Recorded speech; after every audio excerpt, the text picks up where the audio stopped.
तर बदलापूर अत्याचार प्रकरणी महाविकास आघाडीकडून उल्हासनगरमध्ये निषेध नोंदवण्यात आला। काळे झेंडे आणि काळ्या फिती लावत या घटनेचा निषेध नोंदवला गेलाय। कॅम्प 4 येथील श्रीराम चौक परिसरात आंदोलन करण्यात आले।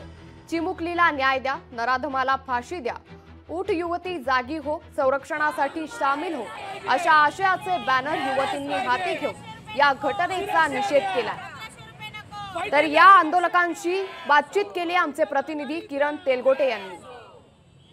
बदलापूरमधील अत्याचाराचं प्रकरण असेल किंवा महाराष्ट्रामधील महिलांवर होणारे अत्याचाराचं प्रकरण असेल, या संदर्भामध्ये आज महाविकास आघाडीकडून निषेध आंदोलन जे आहे ते करण्यात आलेलं आहे। आपल्यासोबत आंदोलनकर्ते आहेत। आबा, जी घटना आहे ती अत्यंत दुर्दैवी अशी घटना, या महाराष्ट्राला काळिमा फासणारी घटना घडलेली आहे। आज निषेध आंदोलन आपण केलेलं आहे, काय सांगता?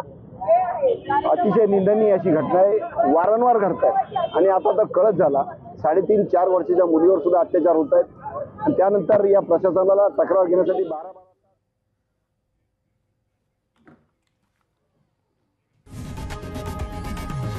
लोकशाही मराठी ऐका, पहा, जागरूक रहा।